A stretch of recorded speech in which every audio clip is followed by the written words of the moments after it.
여러분, 다윗을 생각하면 뭐가 가장 생각나나요? 이제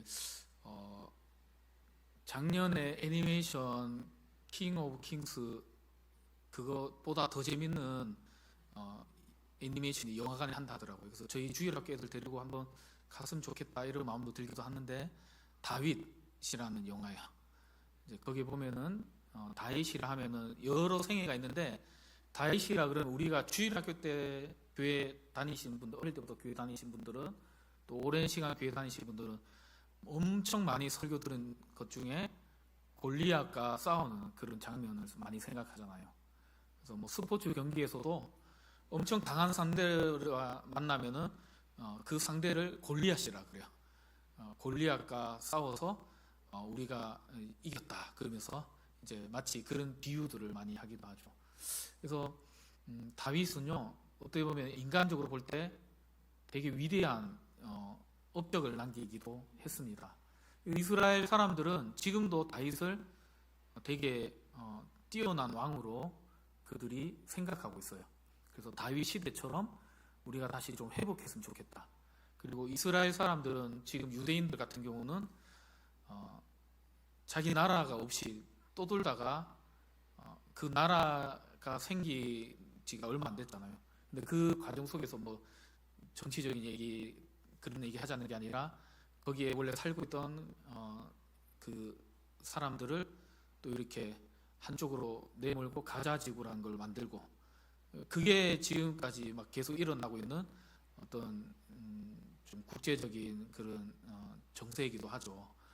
그래서 물론 뭐 지금 이란과 뭐 그런 다툼도 보면은, 전쟁도 보면은 아주 깊은 역사적인 어떤 그런 고리들이 있긴 있지만, 뭐 거기까지 우리가 안 들어가더라도, 근데 어쨌든 유대인들은, 이스라엘 사람들은 다윗 시대가 다시 오면 좋겠다 이런 생각들을 많이 하고 있어요. 왜냐하면 다윗은 그들이 생각할 때 아주 뛰어난 왕이라고 생각하기 때문이죠.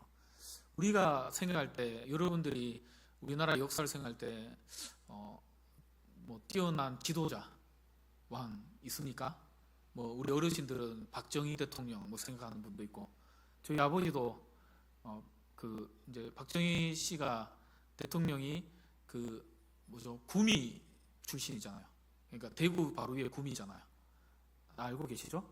우리 주영이가 나온 학교, 거기 항공대 그 이제 항공 전문 그 하는 학교가 구미에 있고, 예, 거기 구미공단, LG 디스플레이 공단이 구미랑 파주에 있어요. 그 간혹 보면은 파주에 경상도 말투 쓰는 사람 많거든요. 그럼 이제 교류한다 그러더라고요. 여기서 구미 가기도 하고, 구미에서 파주 가기도 하고, 파주 오기도 하고, 뭐 그런다고 하던데, 어쨌든 뭐 박정희 대통령 생각하는 사람도 있고, 뭐 어떤 사람들은 뭐 김대중 대통령 하는 사람도 있고, 어떤 사람은 뭐 난 윤석열 대통령이 그래도 좋더라. 뭐 각자마다 다 다르겠지만, 어떤 그 사람이 잘한 업적이 있을 때 우리는 그 사람을 기리고 그 사람이 뛰어나다 그러죠. 대체적으로 우리는 한글을 만든 뭐 세종대왕을 좀 높이 평가하기도 하고, 일본의 침략 왔을 때 일본의 침략부터 막았던 이순신 장군을 또 뛰어난 지도자로 이렇게 여기기도 하죠. 그것처럼 아니면 그 이상으로 이스라엘 사람들은 다윗을 되게 뛰어나게 생각해요. 그래서 그들의 국기를 보면 가운데 별이 있거든요. 그러니까 정삼각형 이렇게 있고, 또 거꾸로 된 삼각형을 두 개 합쳐놓은 그 꼭지점이 6개인 별이 있어요. 그 별의 이름이 뭐냐면 다윗별입니다. 다윗별. 예. 군사님 뭐 하실 말씀 있어요? 심사임 목사님. 아니 이렇게 뭐 군사님 하실 얘기 있으세요? 아니요? 제가 잘못 봤어요? 예. 그것처럼 다윗은 뛰어난 왕이었던 거죠. 그랬던 그가요, 시편 131편 1절에 이런 말을 합니다. 한번 들어보세요. 내 마음이 교만하지 아니하고 내 눈이 오만하지 아니하오며 내가 큰 일과 감당하지 못할 놀라운 일을 하려고 힘쓰지 아니하나이다. 예, 무슨 말이에요? 자기를 얼마든지 높일 수 있고, 자기가 해온 업적들, 어떻게 보면은 그가 왕이 되면서 주변에 많은 나라들을 좀 더 이렇게 정복하고, 그다음에 그의 아들 솔로몬이 왕이 될 때에 많은 주변 나라들이 조공을 바치면서 부유한 강대국이 되도록 만든 사람이 다윗이었죠. 사실은 첫 번째 왕 사울이 왕이었을 때까지만 하더라도 나라가 많은 침략도 당하고 주변에 나라의 전쟁도 많았고 좀 안정적이지 않은 그런 정세를 보냈다가 다윗 시대에 오면서부터 좀 나라가 좀 부강해지고 강력한 그런 나라를 세우게 되는 때가 다윗 시대죠. 그래서 어떻게 인간적으로 볼 때 내가 이 정도 했잖아. 그래도 내가 왕일 때 이 나라가 이렇게 평안했잖아. 내가 왕일 때 저 주변에 있는 저 암몬과 모압과 뭐 저 블레셋 저 나라들이 우리한테 굽신굽신거리면서 세금을 갖다 바칠 정도로 그렇게 내가 정치를 잘했잖아. 이러면서 자기를 더 세워도 되었을 텐데 다윗은 그러지 않았다는 거예요. 오히려 자기를 낮추고 자기는 오히려 나는 하나님 앞에 아무것도 아닙니다 라고 하면서 겸손하게 나갔던 사람이 다윗이었다는 거예요. 오늘 우리가 살아가는 이 세상에는요, 뭐 이걸 꼭 두 부류로 나누는 것이 위험성은 있지만 크게는 두 부류의 사람이 있는 것 같아요. 첫 번째는 조금만 뭔가를 이루어도 스스로 자기가 뭔가 된 것처럼 높이면서 교만하는 사람, 그런 사람이 있어요. 두 번째는 똑같은 교만인데요, 이 사람은 좀 교모해요. 두 번째 부류는 어떤 사람이냐면 조금만 부족해도 나는 필요 없는 존재야. 나는 있어서는 안 되는 존재야. 그래서 자기를 비하하면서 겸손이라 포장하는데 그게 겸손은 아니죠. 그것도 교만입니다. 하나님이 나를 특별하게 만드셨다는 것을 부정하면서 나 같은 사람이 이 땅에 있어서는 안 돼 라고까지 생각하는 그런 사람들, 둘 다 하나님께서 진짜 싫어하는 것 중에 하나예요. 하나님이 싫어하는 죄가 있는데요, 그 중에 교만이란 죄는 정말 하나님이 엄하게 다루십니다. 오늘 우리 주일학교 아이들과 말씀을 나누면서 우시야 왕에 대해서 잠깐 살펴봤는데요, 우시야 왕도 그가 왕으로 있는 동안에 나라가 좀 괜찮았던 시기가 있었습니다. 그럴 때 그가 교만하니까 하나님이요 그 모습을 가만히 안 두세요. 교만해서 사울처럼요, 그도 하나님이 세운 질서대로 해야 되는데 그 질서를 다 깨고 제사장이 제사 드려야 되는데 자기가 제사 드려요. 하나님이 질병을 주시는데 어떤 질병을 주시냐면 나병을 주십니다. 그럼 나병은 오늘날도 나병 환자가 옆에 있으면 여러분 쉽게 못 다가갈걸요? 저만 그런 게 아니라 우리 성도님들 다 제가 무시하는 게 아니라 고름도 있지, 막 얼굴이 썩어가니까 냄새도 나지, 가까이 가기 힘든 병이죠.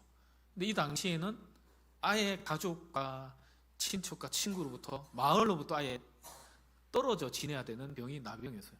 왕도 예외는 아니었던 거죠. 온몸에 천을 둘둘 싸고 온몸을 이렇게 감싼 채로 혼자 왕실에서도 좀 격리된 독방에 쉽게 격리된 거지만 떨어져 지내는 거지만 갇혀 지냈던 거나 마찬가지죠. 비참하게 노후를 슬프게 쓸쓸하게 맞이하는 게 우시야 왕이었어요. 무엇 때문에요? 교만 때문에. 하나님은 교만한 걸요 절대로 그냥 두고 보지 않으세요. 그런 의미에서 우리 등홍교회가 하나님 앞에 버림받는 교회가 아니라, 여러분 교회도 버림받을 수 있을까요? 저는 버림받을 수 있다고 생각해요. 어떤 교회가 버림받을까요? 이 우시야 왕처럼, 또 성경에 등장하는 수많은 인물들처럼 교만하면 하나님 그들을 결코 묵시하지 아니하시고 버리신다는 것을 여러분 기억하셔야 됩니다. 목사님, 하나님 우리를 한번 붙드시면 끝까지 붙들고 가신다면서요. 물론 그렇죠. 그러나 하나님은 그 교만을요, 어떤 죄보다도 정말 싫어하는 죄가 두 가지가 있는데, 첫 번째가 교만이고 두 번째가 하나님 외에 다른 것들을 사랑하는 죄예요. 두 가지는요 사실은 일맥상통하는데, 교만은 다르게 얘기하면 하나님보다 나 자신을 더 사랑하는 거죠. 그래서 하나님은 그걸 싫어하시는 거예요. 그래서 우리가 버림받지 않고 건강하게 쓰임받는 교회가 되기 위해서는 오늘 제목처럼 겸손하게 낮아지는 그런 교회 되기를 주님의 이름으로 간절히 축원드립니다. 바울은 이 로마서뿐 아니라 고린도전서에서도 이런 얘기를 해요. 선줄로 생각한 자 넘어질까 조심하라. 선줄로 생각한 자 넘어질까 조심하라. 무슨 말이에요? 나 이제 다 됐다. 나 이제 뭔가 나는 할 수 있다. 나는 이제 이 나이에 내가 그러면서 이제 그러면요 반드시 넘어진다는 거예요. 우리 그걸 아셔야 돼요. 아니 저도 마찬가지죠. 이제 목회 이제 성도인도 이 정도 나오고 우리 정병규 장로님 빈자리가 많다 그러는데 이 정도 충분하지 너무 많으면 밥 먹는데 기다려야 되고 시간도 많이 걸리고 밥값도 많이 나오고 에어컨도 오래 틀어야 되니까 그건 상관없나요? 돈도 많이 드니까 그냥 여기서 만족해야지. 이 정도 이런 거 그래 내가 열심히 했으니까 됐지 이런 교만하면요 하나님 어떻게 하실까요? 한 방에 팍 꼬꾸라지 치시는 거예요. 그러지 않기를 주님의 이름으로 간절히 축원드립니다. 오늘 말씀해 보니까요 우리에게 이런 얘기를 해요. 첫 번째는 겸손하게 우리가 낮아지기 위해서는 우리의 분수를 알아야 된다는 거예요. 3절에 보니까 마땅히 생각할 그 이상의 생각을 품지 말고 오직 하나님께서 각 사람에게 나누어 주신 믿음의 분량대로 지혜롭게 생각하라.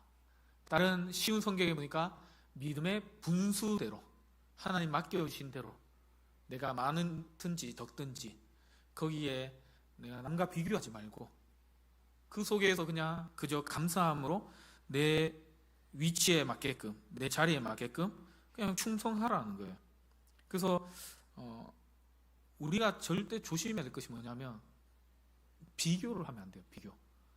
한번 우리 옆 사람 한번 보실래요?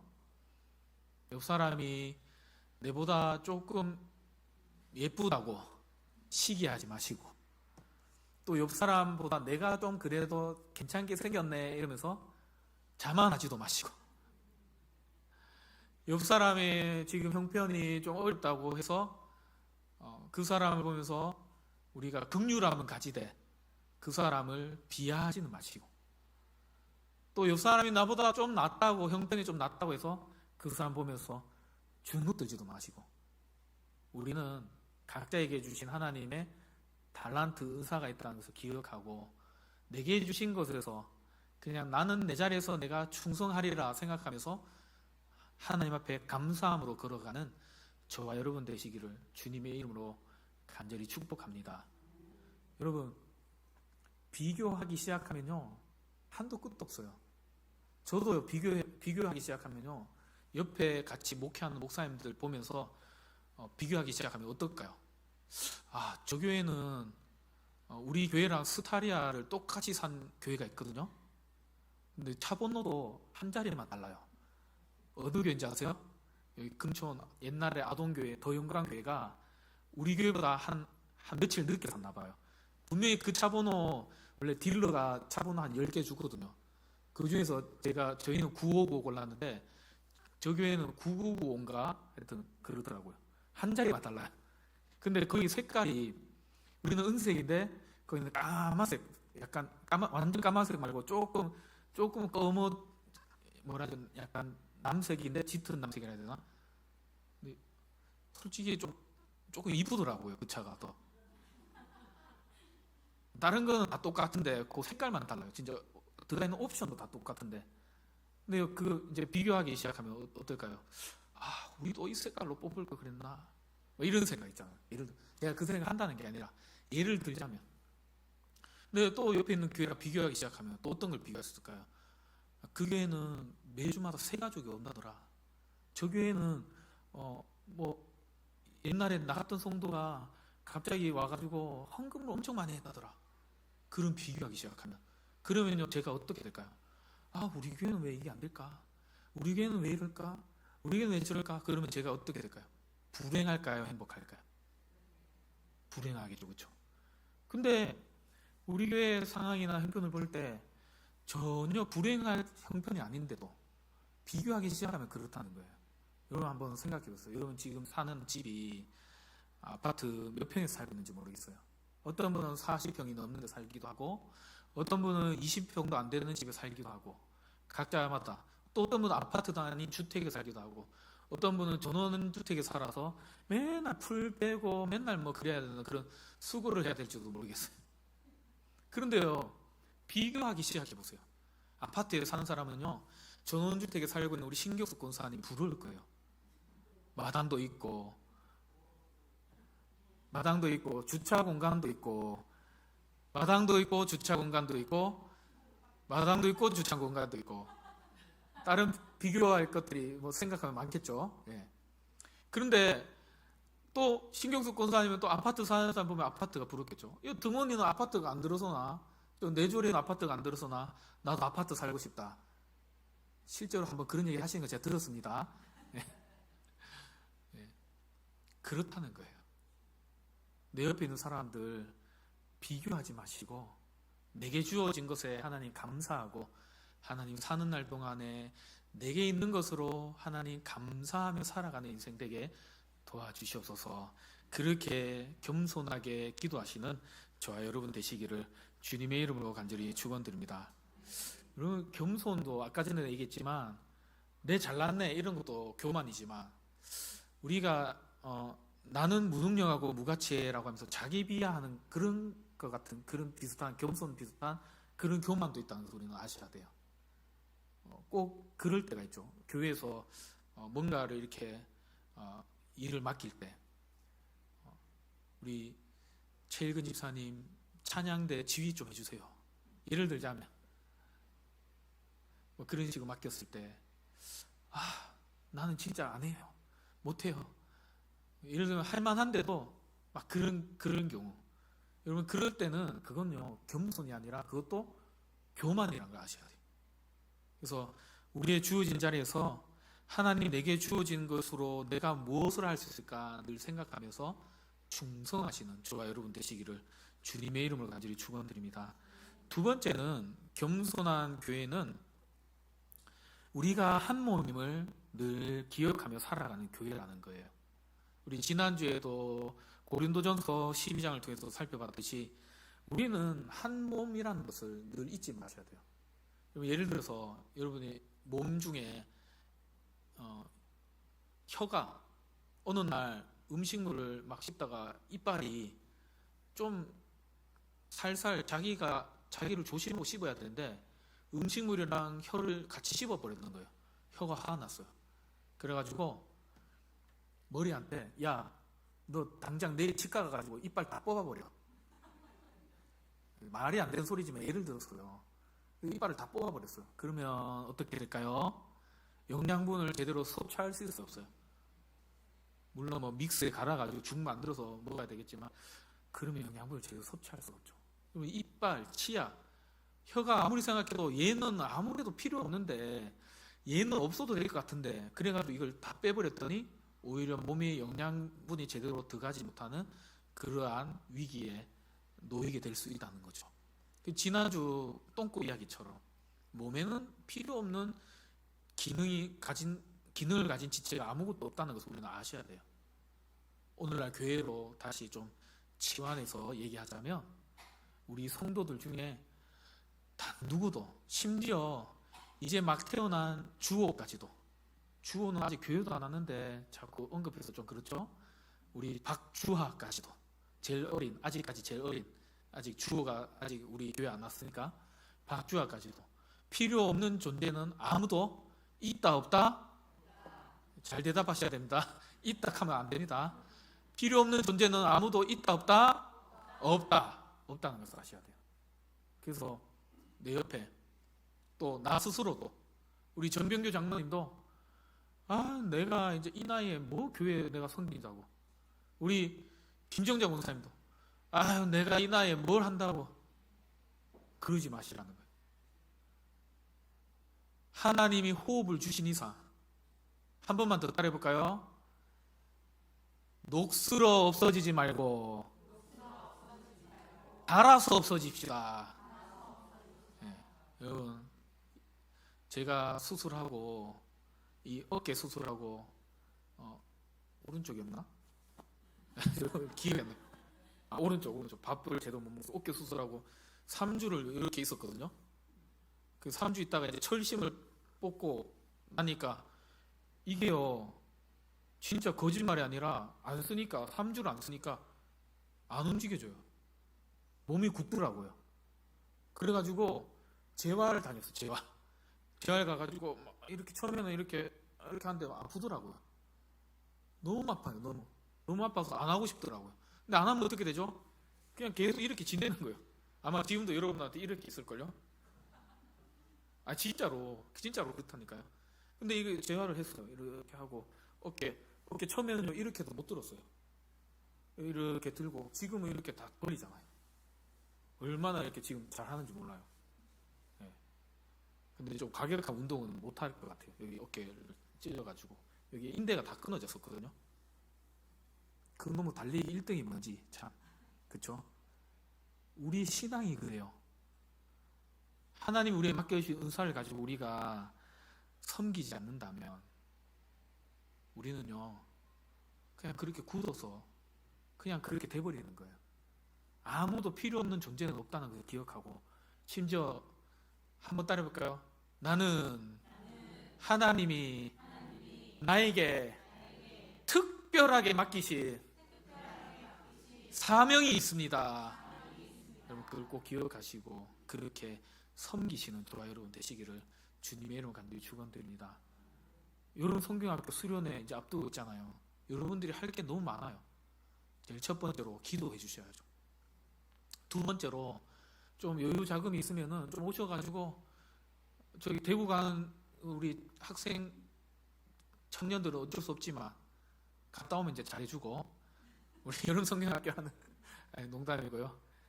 대구에 들리는 얘기에 누구는 또 대구까지 따라가서 밥 사준다는 얘기도 있더라고요. 밥 사주라 했더니 또 너무 과하게 또 순종하셔가지고 너무 감사합니다만은, 그렇게도 해주시고, 또 아이들이 또 모여 있으면요 여러분들이 그냥 가셔서 머리 한번 쓰다듬어 주세요. 오늘 왔나? 이 한마디. 그 한마디면요 애들 얼마나 좋아하는지 몰라요. 그리고 뭔가 이제 좀 우리 애들이 뭔가 좀 뭐 머리를 하고 오거나 변화가 이렇게 오면 니 뭐 왜 이렇게 예뻐졌노? 거짓말하는 게 아니라 진짜 예쁘잖아요. 그 말 한마디, 그게 여러분들이 하실 수 있는 하나님 주신 놀라운 은사와 달란트잖아요. 수박 한 덩이도 사오시고, 또 다 수박 사오시면 안 돼요. 물어보세요 선생님들한테. 뭐 필요한 거 뭐 있어요? 이렇게 없다 하면 그냥 오시고, 그렇게 이제 섬길 수 있잖아요. 교회 청소할 때 나는 힘들어요. 나는 내가 지금 무릎도 펴기도 힘들고 앉기도 힘들고, 그러면 그냥 여기 뭐죠? 우리가 아는 이 의자라도 한번 쓱 닦고. 여러분이 청소 안 하면요 아무도 청소 안 해요. 저도 안 하거든요. 그 일들을 우리가 하나님 맡기신 일들을 우리가 감당하시는 저와 여러분 되시기를 주님의 이름으로 간절히 축원드립니다. 한번 우리 옆 사람에게 이렇게 한 번만 인사해 볼까요? 성도님은 하나님이 특별하게 만드신 작품입니다. 여러분 우리 꼭 그걸 기억하세요. 얼마나 하나님이 여러분들 보시면서 귀하다 여기는지 몰라요. 우리 신은수 목사님 얘기 자꾸 해서 너무 미안한데, 신 목사님이 오늘 또 벌써 며칠 전에 몇 주 전에 갔다 나왔다 하더라고요. 그 이제 산모 먹으라고 가져온 미역을 우리 오늘 그 얘기 듣고 먹으니까 얼마나 더 맛있던지. 우리 신경수 권사님 맛있게 끓이기도 했지만 맛있더라고요. 그렇죠? 근데 신 목사님이요 그 아들 주호를 딱 볼 때 우리 한번 상상해 보세요. 신 목사님 아들 보면서 아이고 니는 왜 태어나가지고 니 때문에 내가 지금 니 안고 이렇게 애 봐야 되고 내가 왜 고생해야 되나 이런 생각에서, 아니면은 아이고야 이 누구 닮아서 이렇게 잘생겼노? 누구 닮아서 이렇게 이쁘노? 누구 닮았겠어요? 맞죠? 신 목사님 닮았지. 인간인 부모도 그러는데 우리 하나님이 우리 이인하 권사님 보실 때 어떻게 생각하시겠어요? 사랑하는 내 딸아 넌 너무 귀하다. 넌 너무 소중하다. 또 나는 안 해주나 이래 하지 마시고 다 우리 모두 다에게 다 그렇게 얘기하신다는 것을 여러분 꼭 기억하시기 바라요. 그래서 절대 나 같은 존재가 내가 뭐 한다고 이런 얘기하지 마세요. 우리 교회 금지입니다. 금지 아시겠죠? 나 못합니다. 이렇게 하나님이 주시는 은혜로 제가 해볼게요. 그렇게 나아가시는 겸손한 신앙인이 되시기를 주님의 이름으로 간절히 축원드립니다. 마지막 세 번째는 여러분 한번 따라해볼까요? 즐겁게 섬겨야 합니다. 오늘 마지막 8절에 보니까 그런 얘기가 나오죠. 주신 은사대로 은사들을 쭉 얘기해요. 예언과 섬김과 가르침과 위로와 구제와 다스림과 긍휼과. 근데 이 은사들이 다 다른데요. 여기서 은사와 재능을 조금 구분해 볼 필요가 있는 것 같아요. 제가 설교를 준비하면서 보니까 이제 은사와 재능은 같은 것 같지만 달라요. 재능은 뭐냐면 내가 좋아하고 잘하는 게 재능이에요. 예를 들자면 우리 전민경 집사님이 피아노를 쳐요. 피아노. 그건 뭐죠? 재능이에요. 재능. 은사이기도 하지만 재능이에요. 재능. 왜 그렇죠? 전 집사님이 좋아하고 또 잘하는 일이잖아요. 아무도 왜 동의 안 해요? 잘하는 일이잖아요. 그렇죠? 그게 재능이에요. 재능. 우리 송남수 집사님이 이제 노래 못 부르는 사람도 다 잘 부르게 한다지만 제가 볼 때 재능이 있는 것 같아요. 좋아하고 노래를 또 잘하잖아요. 그렇죠? 솔직히 우리 조명 고사님이 더 잘하는 것 같아요. 제가 볼 때. 기분 나쁘게 생각하지 마시고요. 그게 재능이에요. 재능. 근데 은사는 뭐냐 하면 은사는 이거예요. 하나님이 사명을 위해 맡긴 사역. 쉽게 얘기하면 전 집사님이 재능은 피아노 치는 거예요. 근데 하나님이 주신 은사가 주방에서 허드렛 일을 하는 건데 내가 그걸 기쁨을 할 수 있다. 그러면 그건 은사인 거예요.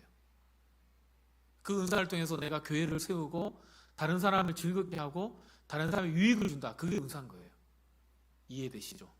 그래서 우리가 흔히 이런 말을 오해하지 마시고 들으셔야 될 게 흔히 이런 말 여러분들이 했다는 게 아니라 할 수 있는 위험성이 있어요. 어떤 말이냐면 나는 그런 은사가 없어요. 나는 그걸 하지 못해요. 그런 것들 있잖아요. 그건 틀린 말이에요. 하나님이 하면 할 수 있는 은사를 주신다는 걸 여러분 믿으시기 바랍니다. 여러분 찬양대 우리 송남 집사님이 계속 얘기하잖아요. 우리 전 교인의 찬양대 이제 또 잊을만 하면 제가 한번 얘기해야죠. 이제 좀 우리 성도님들이 열심히 참여하고 계시지만 조금 더 참여해 주시면 좋을 것 같아요. 근데 그렇게 할 때 우리 송 집사님이 심상희 목사님 찬양대 좀 하세요. 이래서 내가 이 나이에 무슨 나는 그거 못한다. 그건 이제 재능이죠. 재능. 그러나 하나님의 교회에서 내가 한번 서볼게요. 재능은 없어도 서면 하나님 은사를 주시는 거예요. 감당할 수 있도록 능력도 주시고 그게 은사입니다. 여러분. 하나님이 우리 모두에게는요 중요한 것은 각자에게 다 은사를 주셨어요. 그러면 한번 보세요. 하나님 내게 무슨 은사를 주셨을까 계속 생각만 해요. 그럼 은사 찾을 수 있을까요? 없을까요? 못 찾아요. 섬겨보는 거예요. 주방에도 한번 들어가보고 나는 요리는 은사가 아닌 것 같다. 예를 들자면 찬양도 한번 써보고 하나님께서 주신 은사들을 발견하시기 바랍니다. 근데 성경의 말씀대로라면 하나님이 간절히 찾는 자에게 주세요. 어떤 은사든 다 주세요. 여러분 방언이 혹시 받고 싶으세요? 방언 달라고 기도해보세요. 근데 왜 받고 싶으세요? 방언 기도해가지고 내가 좀 자랑하고 싶어서? 우리 목사님은 방언 기도 못하던데 내가 좀 방언 받아가지고 목사님 방언도 못해요? 그렇게 하고 싶으면 하나님 안 주십니다. 교회의 유익을 위해서 하나님 병 고치는 은사 좀 주세요. 제가 요즘에 하나님한테 그렇게 기도하기도 하는데요. 하나님 좀 저를 통로로 사용하셔서 우리 성도들이 좀 낫게 해주세요. 근데 진짜 병 드신 성도님께서 기도하면요, 어떨 때는 제가 좀 아플 때도 있는 것 같아요. 하나님이 같이 좀 아프라고 그러시는가 싶기도 하고. 그렇게 사모하면 정말 교회 유일로 필요하다 하나님이 주시리라 저는 믿습니다. 근데 제가 그걸 가지고 만약에 자랑하면, 우리 교회 오면 병든 자들 다 고침받습니다 이러면서 이상한 소리 하기 시작하면 하나님 어떻게 하실까요? 쏙 가져가세요. 그게 은사예요, 은사. 여러분, 중요한 것은 뭐냐 하면 겸손하게 우리는 섬기셔야 한다는 거예요. 하나님은 그런 교회는 버리지 않고 계속해서 쓰십니다. 그러나 겸손하지 않고 내가 잘나서 내게 있는 것이 내 것인 것 마냥 쓰는 사람은요, 하나님이 그거 다 취하여 가져가세요. 그렇게 되지 않은 우리 등원교회 되기를 주님의 이름으로 간절히 축복드립니다. 기도하겠습니다.